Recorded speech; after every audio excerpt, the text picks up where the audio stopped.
My moral standard is superior to the character. Matter of fact, my moral standards are superior to almost any character in the Bible. I have no problem with that. I've said it many times. I even explained it to Ray Comfort before. I could maybe rattle off a list of things that I might consider to be sins. Matt hasn't killed anybody. How about that? I think that anybody who advocates slavery, endorses slavery, is morally inferior. I think that anybody who advocates genocide and slaughter is morally inferior. I think that hang on. I think that anybody who advocates infinite punishment or infinite reward for finite crimes and deeds is morally inferior. I think that anybody who is supposedly omniscient and omnipotent and omnibenevolent, who creates a system knowing that people are going to not be able to live up to his standards, spends an eternity punishing them, or at least many thousands of years punishing them, trying to correct his mistakes over and over again. He creates Adam and Eve. They fail. He banishes them out of the garden. Then there's the Tower of Babel. Then there's the flood. And then there's there's the flood and then the Tower of Babel. Sorry, I got that backwards.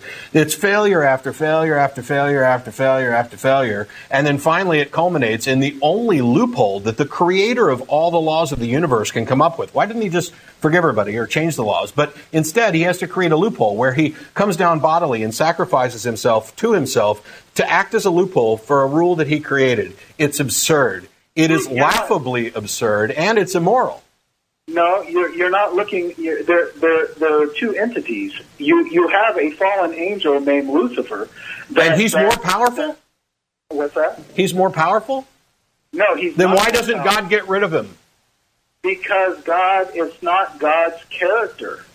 Oh. It's not God's character. Okay, then we have yet another moral thing where I'm superior. Because we have another area where I'm morally superior. Because if I created a bunch of things and I wanted and I loved and cared about these people, but something else that I created was screwing up their lives, I'd get rid of it. That's in my character. That's morally correct. Your God's an ass. Okay. Okay. Let me say it in this light. Mm-hmm. Okay. It's okay. You have, say, my children. Let's just take my children for instance, and then they are going out and committing a crime. They join a gang and they go out and commit murder. Should I, as a father, say you must go to prison? Yes. And do your time? Yes. Okay, then that's what Jesus is saying when he does that. You got it kind of wrong. Hang on. You got it kind of wrong. If you're going to consider the children analogy, what Jesus or your God has done is said that there are things that your children can do, not loving you being the primary one, which makes them deserve to be locked up in the basement and tortured forever.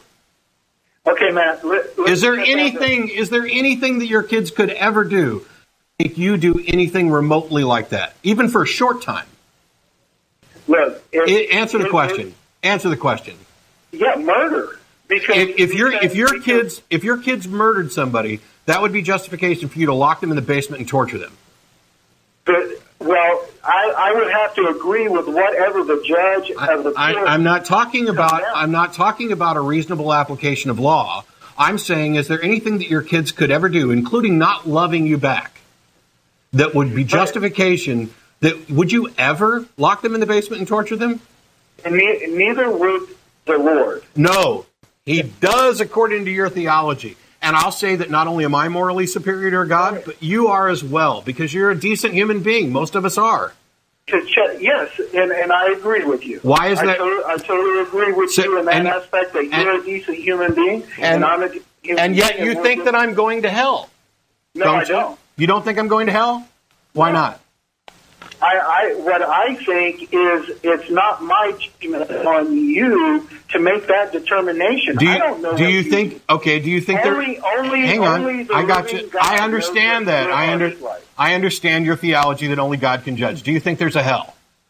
Yes. Do you think that based on the biblical, based on your theology, that God is going to send me to that hell? I don't know. I can't make that judgment. Yes, you can. Does he send? Do you think God sends anybody there? Yes, he does. Do you think that apostasy is the one unforgivable sin that God is certain to send you to hell for? I think not accepting the Jesus Christ as your Lord and Savior is the one unpardonable sin, and you have that opportunity. I understand. Until you die. I understand. You don't have to put a qualifier on it. So you believe there's a hell. You believe your God sends people to hell. You believe that one of the criteria for God sending people to hell is not accepting Jesus as their Savior, correct? So if I tell you that I do not accept Jesus as my Savior, then clearly you believe that I'm going to hell. But if I died this second, would I go to hell? It doesn't matter what I think. Yes, it does. Yes, idiot down the road. No, it does matter what you think. Please, no, it yes, it does. Would you let me finish, please? Okay. Based on all of that, if I died right now, you think that I'm going to hell. The question is, do you think I deserve it for that? I think only God can make that judgment. Oh, God, you're done. Go away. If you can't think for yourself, no wonder you believe in a God.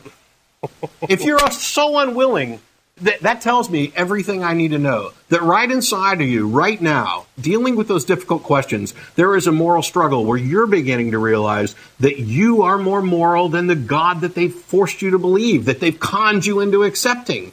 You don't believe that I necessarily deserve to go to hell for exercising the quote-unquote free will that you think your God gave me. You don't think that the dictates of a conscience, whether or not somebody believes, is a sufficient justification for eternal torture, and yet you're just too damn cowardly to say it.